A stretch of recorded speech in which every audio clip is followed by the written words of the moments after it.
আচ্ছা, অনেকের কাছেই কিন্তু পরীক্ষার সময় ইংরেজি গ্রামারটা বেশ কঠিন লাগে, তাই না? চলুন আজকে সেই ভয়টাই কাটানো যাক।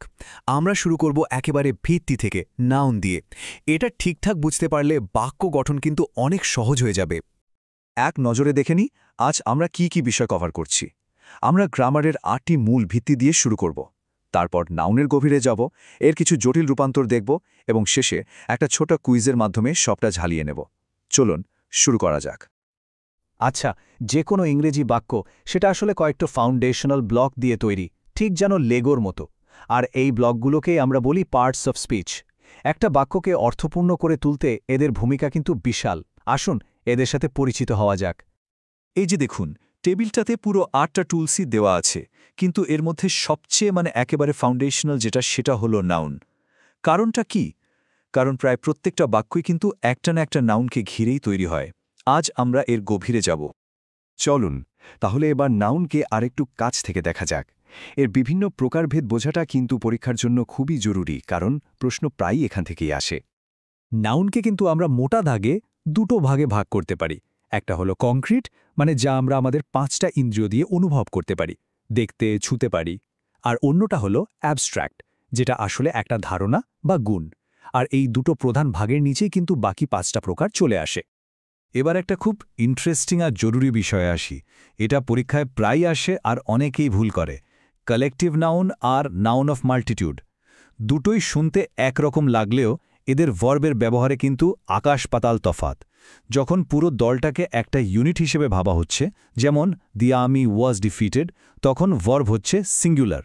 কিন্তু যখন দলের ভেতরের প্রত্যেককে আলাদা করে বোঝানো হচ্ছে, যেমন দ্য জুরি ওয়ার ডিভাইডেড, তখন ভার্ব হয়ে যাচ্ছে প্লুরাল। এই ছোট্ট পার্থক্যটা ধরতে পারলে কিন্তু নম্বরটা পকেটে। তাহলে একটা ব্যাপার পরিষ্কার, নাউন কিন্তু সবসময় এক ক্যাটাগরিতে বসে থাকে না। এরা নিজেদের ক্লাস বা শ্রেণী পরিবর্তন করতে পারে। আর পরীক্ষকরা ঠিক এই জায়গাটাতেই প্রশ্ন করতে ভালোবাসেন। তাহলে চলুন প্রথম নিয়মটা দেখে নেওয়া যাক। একটা প্রপার নাউন, মানে কোনো নির্দিষ্ট নাম, কিভাবে একটা কমন নাউনে বদলে যেতে পারে। এটা তখনই হয় যখন আমরা কোনো বিখ্যাত নামকে তার গুণের প্রতীক হিসেবে ব্যবহার করি।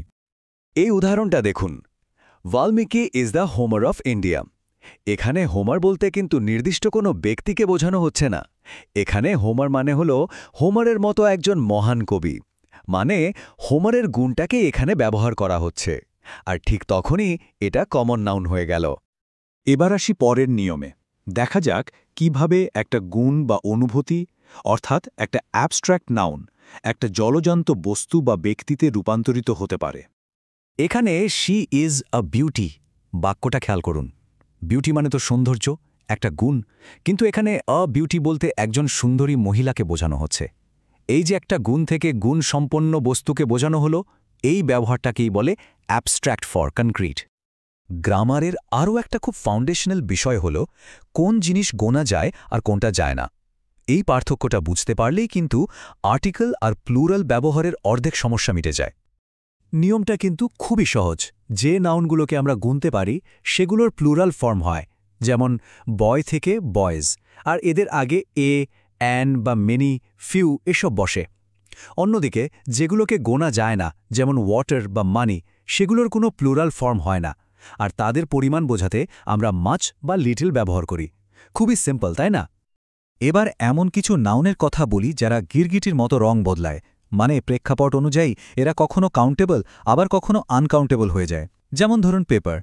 যখন লেখার উপাদান হিসেবে বোঝানো হয় তখন এটা আনকাউন্টেবল, কিন্তু যখনই এটা একটা খবরের কাগজ বা একটা ডকুমেন্টকে বোঝায় তখন এটা কাউন্টেবল হয়ে যায়। পরীক্ষার জন্য এই দ্বৈত চরিত্র বোঝাটা কিন্তু মাস্ট। তো অনেক কিছু তো জানা হলো। চলুন এবার দুটো ছোট্ট প্রশ্ন দিয়ে নিজেদের একটু ঝালিয়ে নেওয়া যাক, দেখা যাক কেমন মনে আছে। প্রশ্নটা হলো, ক্লেভারনেস কোন ধরনের নাউন? ভাবুন তো, এই জিনিসটাকে কি আমাদের 5টা ইন্দ্রিয় দিয়ে ধরা বা ছোঁয়া যায়? একদম ঠিক।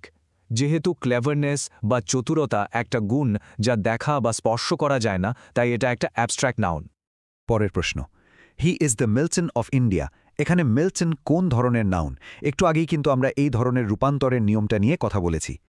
চমৎকার! এখানে মিল্টন বলতে নির্দিষ্ট কবিকে নয়, বরং মিল্টনের মতো একজন মহান কবিকে বোঝানো হয়েছে। তাই এটা প্রপার নাউন থেকে কমন নাউনে রূপান্তরিত হয়েছে। চলুন তাহলে শেষ করার আগে যা যা আলোচনা করলাম তার সবচেয়ে জরুরি নিয়মগুলো এক ঝলকে দেখে নিই। এটা হবে পরীক্ষার জন্য একটা কুইক রিভিশন শিট। এই পয়েন্টগুলো কিন্তু একদম মাথায় গেঁথে নিতে হবে। এগুলো জানা থাকলে নাউন সম্পর্কিত বেশিরভাগ প্রশ্নের উত্তর দেওয়াটা অনেক সহজ হয়ে যাবে। নাউনের এই ফাউন্ডেশন ব্লকগুলো যদি ঠিকঠাকভাবে জানা থাকে, তাহলে দেখবেন গ্রামারের বাকি স্ট্রাকচারটা বোঝাটাও অনেক সহজ হয়ে গেছে। আশা করি এই আলোচনাটা পরীক্ষার প্রস্তুতিতে অনেকটা সাহায্য করবে।